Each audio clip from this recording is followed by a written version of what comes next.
based off their audits that they report.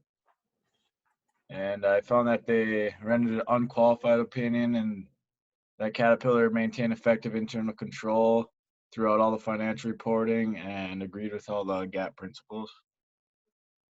So. Okay, yeah, thank you, Parker. You know, that was a good selection because they were required to. Caterpillar is one of the Fortune 500 companies and one of the main companies in the United States, and so they're required to not only comply with the financial reporting, generally accepted accounting principles, no material misstatements, but they're also required to comply with Sarbanes-Oxley. I have a question quick. Yeah. Does it actually, like, I couldn't find it. Does it actually say, like, unqualified opinion, or does it just say, like, it just describes, like, it doesn't actually say unqualified, it just describes an unqualified opinion pretty much? Let me see. It's been a while since I read this. Should say unqualified, but let me just find the state their opinion. So there's internal controls. Yeah, right here. In our opinion, the next paragraph, I think.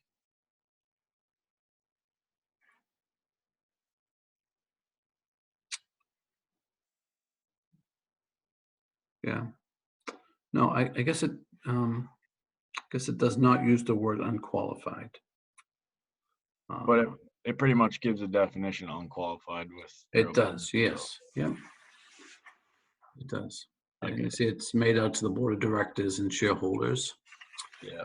It's signed by the audit firm, and as you noted, management is responsible for them. So here's the CEO and the CFO. They're responsible for the content. So good. All right. So any questions? Okay. Well, again, thank you for taking the time to do that. And please, everybody, please complete that assignment.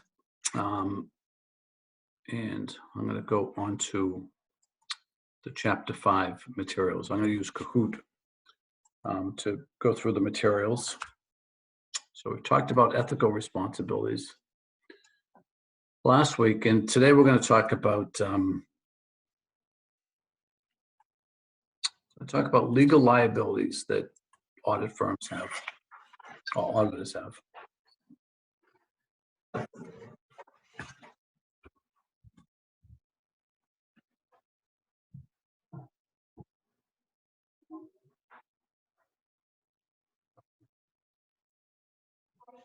The next quiz is on chapter 3 and 4, right? Oh, he's not there.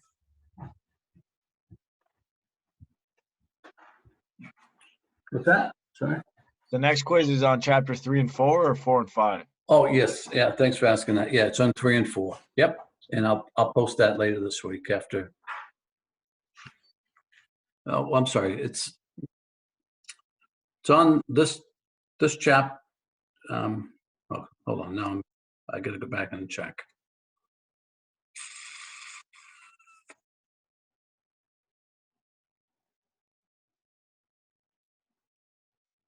I lose track of the chapters, so let me just check this.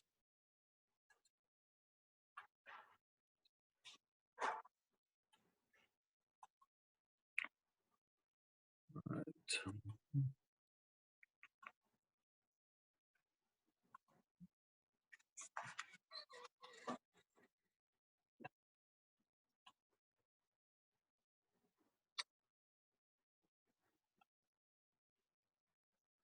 Yes, it's on chapters 3 and 4. Yeah, because the first quiz is on chapters 1 and 2. Yep. Thank you.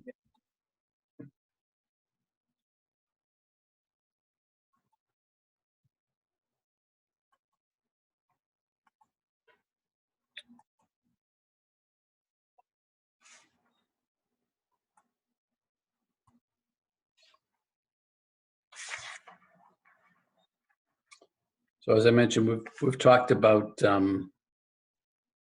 ethics. So now we have to talk about some of the legal liabilities. So,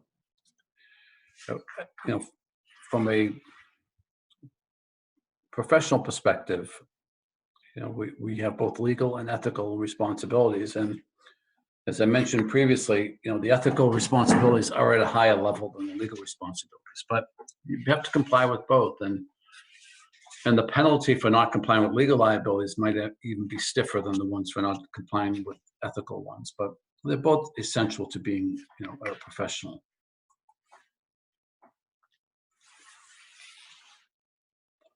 Fraud is defined as failure to use reasonable care in the performance of services.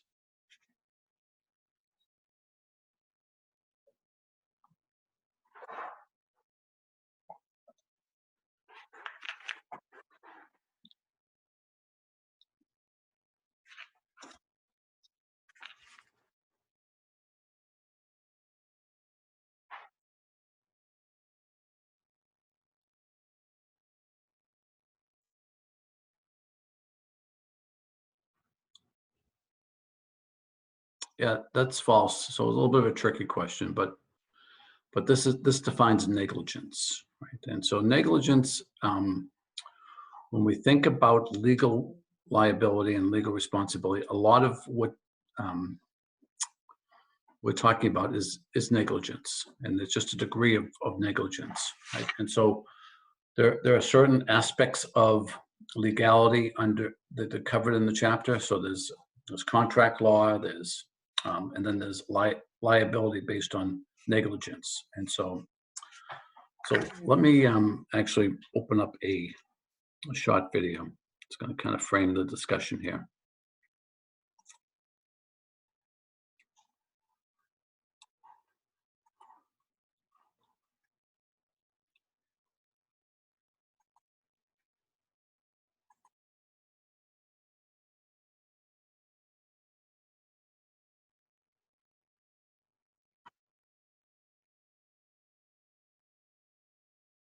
The sources of law for a possible case filed against the auditor are common law, meaning those which are written opinions of prior courts, and statutory law, meaning those which are passed by legislation. Another key question we need to answer is, who can sue the auditor? Who can be our plaintiffs? Well, for us to understand that, let us get to know some important personalities first. So here we have the external auditor. The external auditor signs a contract, usually in the form of the engagement letter, with the board of directors who, in this case, represents your client. It is also possible that there are third-party primary beneficiaries. This is a third party who has been specifically identified to the auditor and is thus known to you. An example is when an audit report is requested by the company because they will get a loan with a bank. The client is the company, and the third-party primary beneficiary is the bank. And then we also have foreseen third parties. These are those who are not specifically identified, but known to the auditor. Examples would be the existing creditors of the client. They are not specifically identified, but the auditor knows their general identity. And then we have what we call foreseeable third parties. These are the parties farthest from the auditor. They have a reasonable need to rely on the financial statements, but they are the furthest removed from the contractual agreement. Examples of these are potential investors and bondholders. Now, the contractual relationship exists between the client and the auditor. They have what we call privity, so to speak. This is also the case of the third-party primary beneficiary. These parties are covered by the privity doctrine.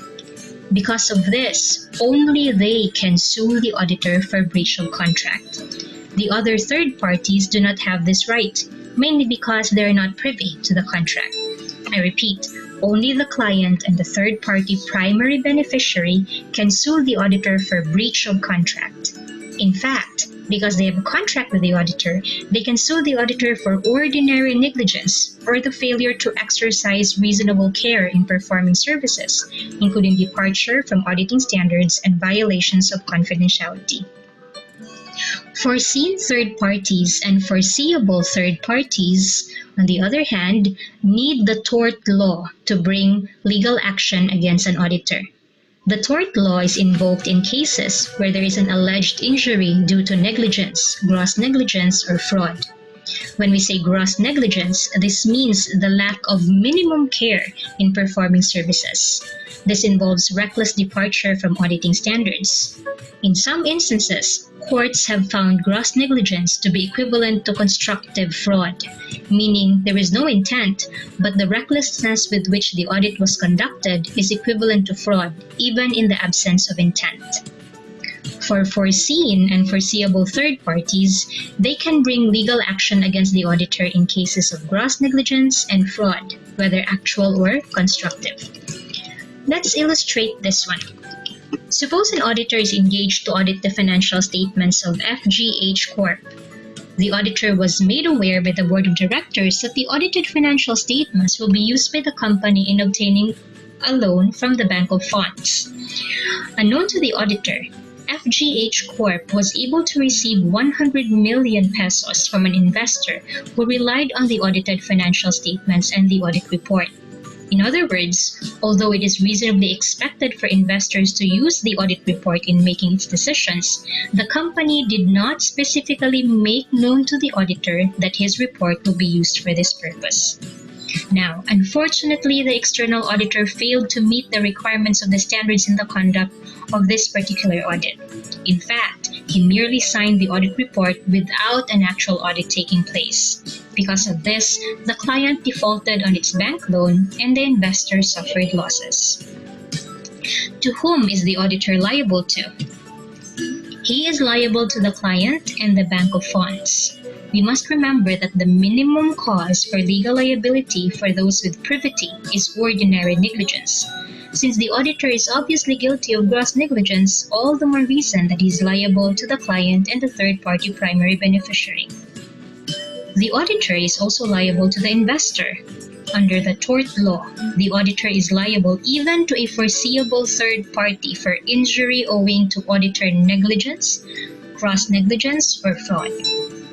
But what if the auditor performed the audit according to the standards? Only that despite this, he was still not able to detect material misstatements. Say, for example, the sample that he chose was not representative of the whole population and has thus led him to conclude that the financial statements are fairly presented when they are not. Is the auditor liable to the investor? The answer is no. The auditor performed the audit in accordance with the standards. This means he was not negligent. That means he is not liable. Is he liable to the client and the Bank of Funds? Again, no. Because again, he was not negligent. But then they suffered losses owing to the reliance on the audit report. Wouldn't that count for something? Well, remember reasonable assurance? Remember audit risk?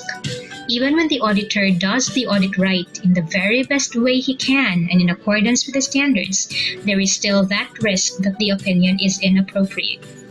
An auditor can only be held liable if there is audit failure. An audit failure only happens when the auditor abandons the standards of practice.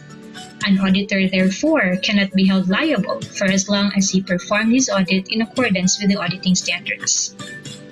Now, let's talk about what needs to be proven in a court for an auditor to be found guilty of the charges that may be brought against him. There are basically 4 criteria. The auditor has a duty of care to the plaintiff. This means that the plaintiff must be either a client, a primary beneficiary, or a foreseen and foreseeable third party. Number 2, there is deficient auditor conduct that led to audit failure.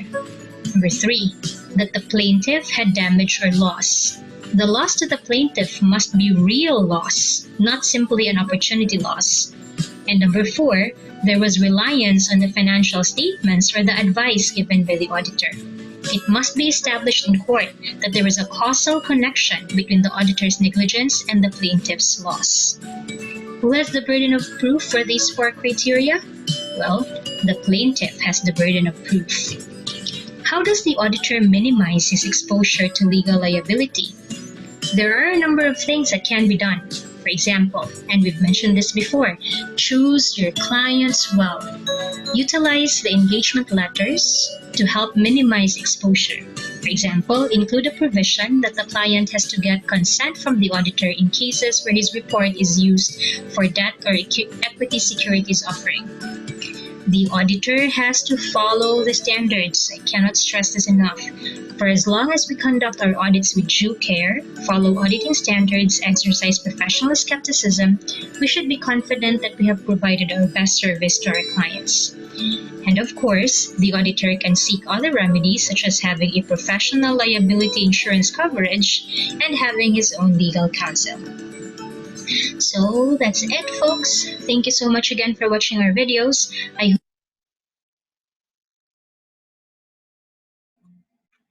All right, so there's a lot to unpack there, but I think, she does a really nice job. And the third-party primary beneficiary can sue the kind of outlining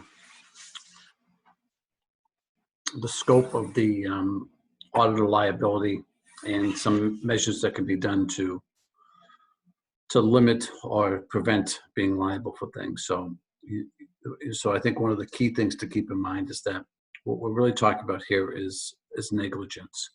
And negligence primarily is going to come about if you're not following accepted protocols or standards. And so we haven't even got into audit standards yet, which we're going to start either later this week or at the beginning of next week.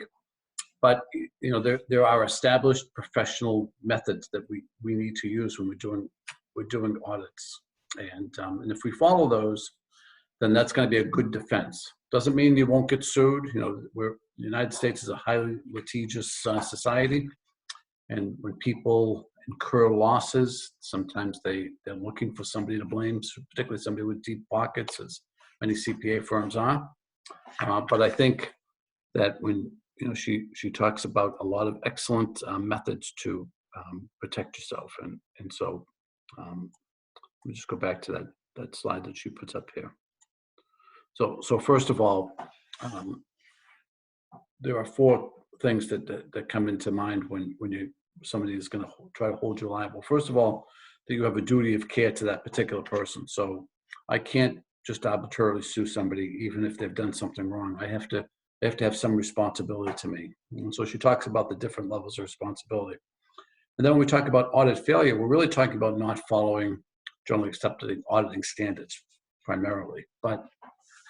And then there has to be some damage, and the damage has to be the basis that they have to rely upon your faulty work as a result. So I think this chart really does a good job summarizing what the auditor has to follow the standard.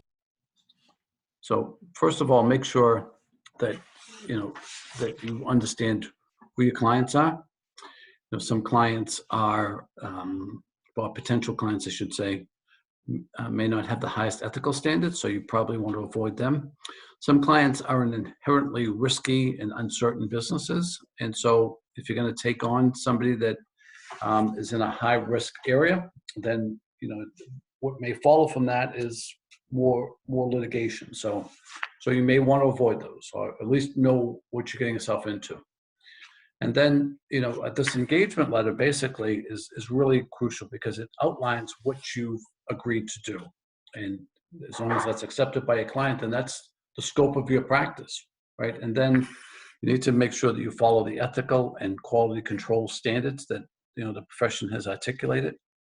And it's always good to have some professional skepticism, right? So again, our role as auditors is not to help the company achieve the desired financial results. Our role is to be the third party who comes in, reviews that management has complied with generally accepted accounting principles, no material misstatements, and in some cases, complied with Sarbanes-Oxley. And certainly having professional liability insurance is critical, because what liability insurance does is it provides you a network of insurance company that will defend you. So even if you're wrongly sued, they'll defend you, and if you did do something that was negligent, then they'll cover the loss up to a certain amount. And so it's always a good idea to have legal counsel as well, to review things to ensure that you're not entering into a too risky situation, or that you've followed all the right protocols. So there's a lot there, and I think it's a really well done video that kind of summarizes most of the key points in this chapter. So So let's go back to the Kahoot exercise.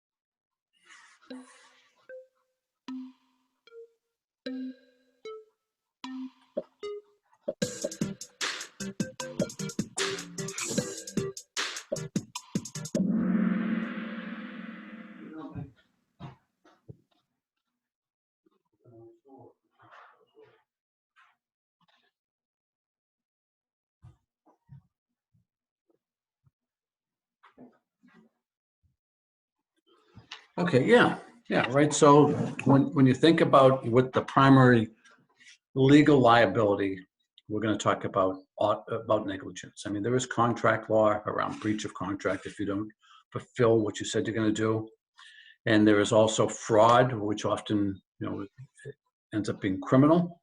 When we're talking about negligence, we're talking about civil, right? And civil law can be both what's called common law, which is case law based on time. Somebody was held liable. You can go back and look at what the law has established, or specific statutes, and certainly things like Sarbanes-Oxley and others have raised the bar for the profession to how they operate.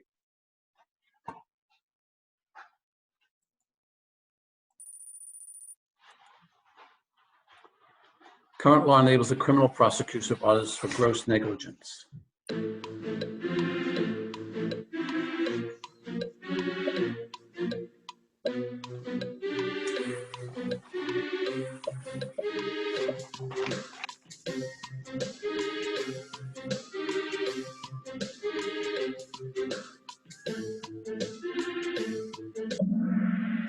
Yeah, so you think about negligence as primarily a civil matter, right? Civil matters get resolved with financial fines or penalties or whatever.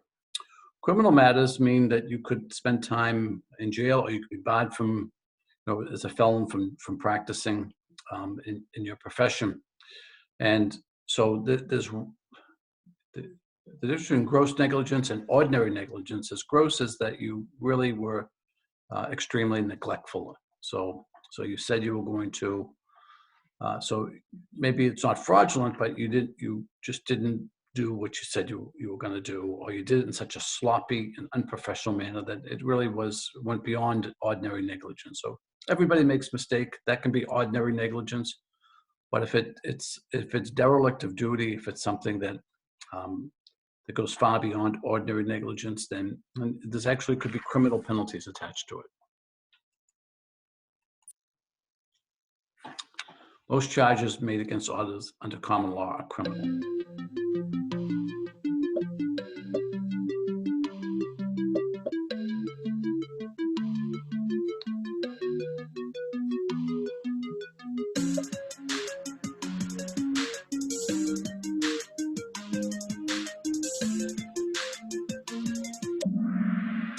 Yeah, so most charges made against auditors under criminal law or under statute are going to be civil. They're going to be negligence oriented or breach of contract, which again is a civil matter. The idea of suing an auditor criminally, or not being sued, the idea of charging an auditor criminally, a lot of that has evolved out of the Sarbanes-Oxley and Enron problems, where the feeling is that it's not enough just to take somebody's license away or sue them for damages. That this is really something that they need to be held criminally liable for. So that's the sentiment right now of things, but it does require gross negligence, which is a pretty high threshold to pass through, or fraud, certainly fraud.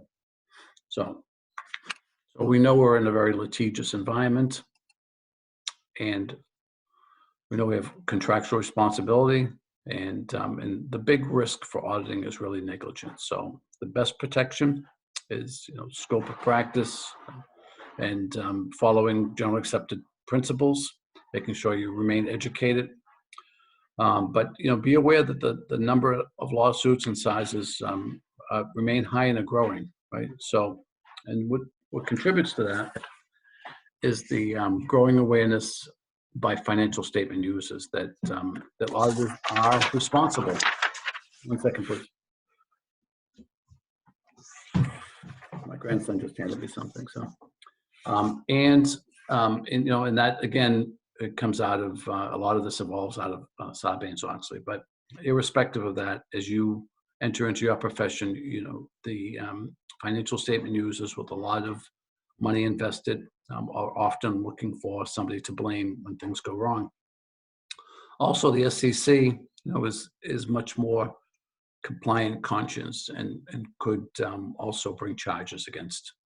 And the fact is that things are becoming more complex, and so when the more complex things are, the more likely we are to make honest mistakes. An honest mistake is ordinary negligence, and everybody can do it. So you really need to have checks and balances in place. You need to have quality control in place in your audit process so that you minimize the times that this is going to happen. Do you want something, buddy? Yes. So what are some factors driving lawsuits against auditors? So just type in your answers, please.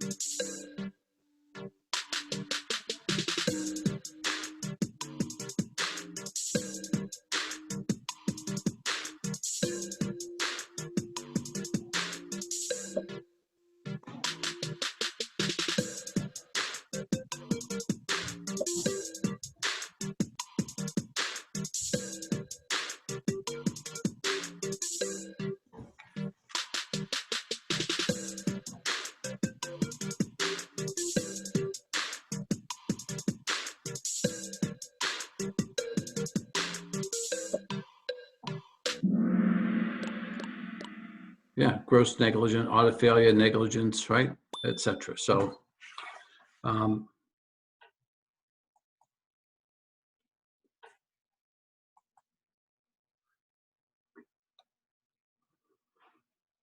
major contributors: recession, right? So we're in a global recession right now, tough economic times, right? So firms more likely to lose money. Firms lose money, the financial results, the stock prices fall.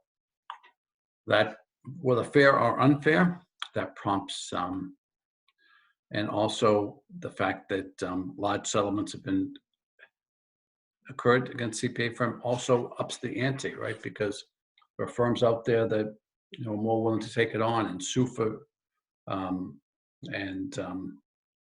then there can be the whole complexity issue, right? That maybe judges and jurors just can't get their brain around what is going on, and so that kind of forces settlements and so forth. So there's lots of issues going on in this environment. And then, when we talk about the failure of financial statement users, to differentiate between business failure, audit failure, and audit risk, right? And sometimes they commingle these things, at least sometimes innocently, sometimes not. But, that's why it's important that you have audit, you follow professional standards, that you remain educated, that you have quality controls in place, right? So, it's not that CPA firms get sued every day, but the risk of getting sued exists, and the amount of damages that are high. So it's more of, even though it's probably still relatively rare for a CPA firm to be sued, the amounts and the damages can be quite staggering. So business failure, unable to meet obligations due to economic or business conditions. Audit failure issues an incorrect opinion from a failure to follow generally accepted accounting principles. And audit risk, the risk that auditor fails to find a material misstatement and issues an unqualified opinion. Okay, so there are 3 different things here to think about. A blank failure occurs when an auditor issues an erroneous opinion failing to comply with auditing standards.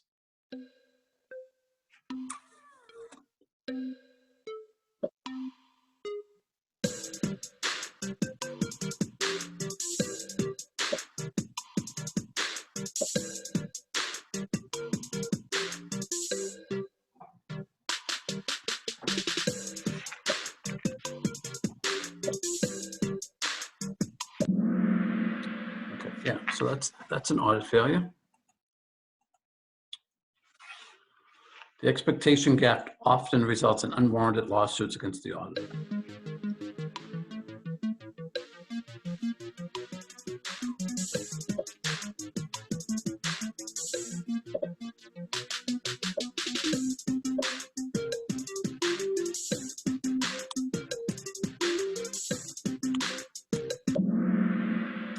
Yeah, so and the expectation gap basically can either be fair or oftentimes unfair, right? That the CPA should have picked up every misstatement, or the CPA should, have found fraud when, it really wasn't in the scope of their practice. And so, the best protection for the CPA, the auditor, is to, follow generally accepted auditing standards, to remain, professionally up to date, and to have quality controls in place, right? That for material things. Audit risk is always avoidable if the audit is conducted in accordance with generally accepted auditing standards.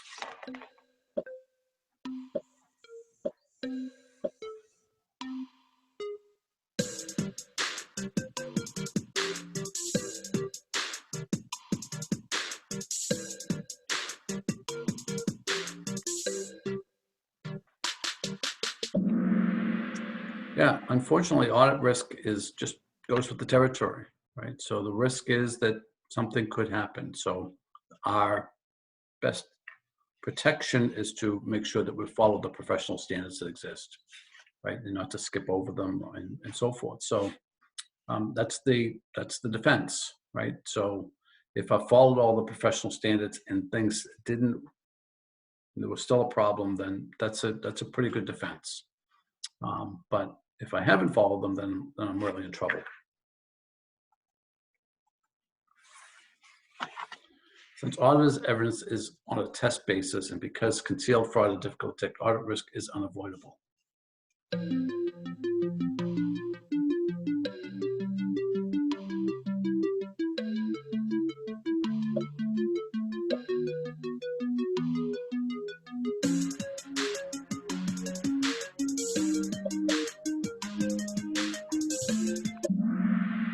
Yeah, so basically we have to recognize that things are going to happen that the auditor's not going to pick up. And certainly fraud, we're not, most general accepted auditing standards do not expect that we're going to be investigating for fraud. I mean, we can be hired to review for fraud, but that's different than being hired to review the financial statements of a company. So the company,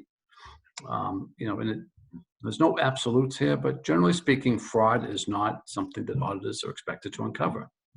If it's, if there's a lot going on, if it's gross that a reasonable auditor might have uncovered, then there's a possibility. But generally speaking, fraud is something, particularly if it's done professionally, is concealed and goes on, and auditors generally are not held liable for it.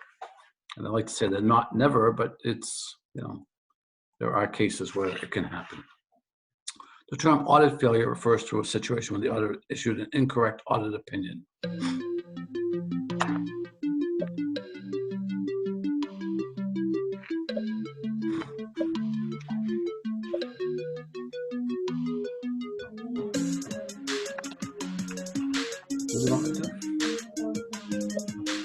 Okay, thank you.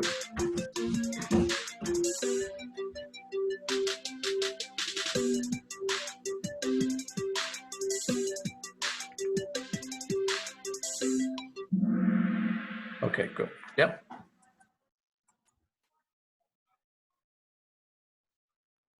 Okay.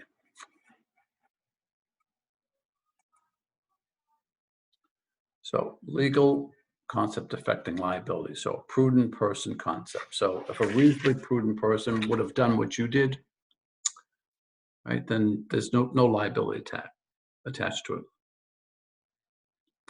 And okay. So terms related to negligence are ordinary negligence, right, gross negligence, and then fraud. And so fraud is a little bit deeper. With ordinary and gross negligence, it's I'm not going to say it's a fine line, but there, it's not always a clear line between ordinary and gross. And, if a reasonably prudent person might have made that mistake, it's probably ordinary negligence. If it's something that a reasonably prudent person would not have done, then it's probably gross negligence. And, again, it's hard to be real clear. It's kind of like one of those things, you'll know it when you see it. And then with fraud is like intentional, right? So negligence is an accident. Fraud is I intended to do this. I knew there was something wrong, but I did not report it, or I intended not to do all the things I said I would do. And that's a different class, and that opens one up to much more liability. So contract law can be a breach of contract as long as there's third-party beneficiary. So common law, statutory law, she talked a little bit about this. Common law is basically case law, and statutory are different rules and regulations that get passed over time. If an auditor fails to fulfill a certain requirement in contract, they may be guilty of what?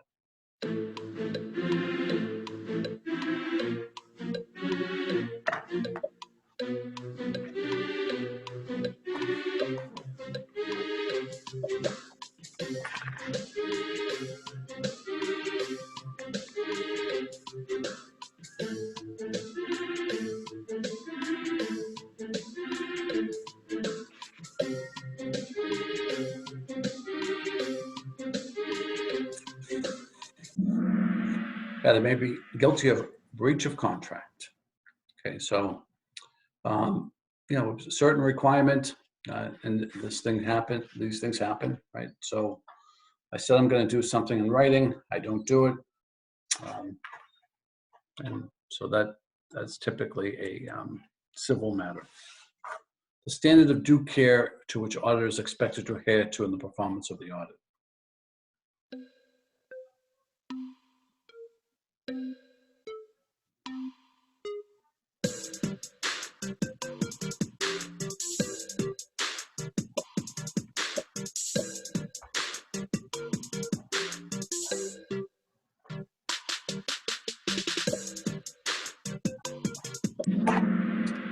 Yeah, that's the prudent person, right? So prudent person is a reasonably careful person who would have done similar. That's the standard. All right, we're going to break here, and I will see you all on Wednesday. Thank you for being here today. Thank you. Good one.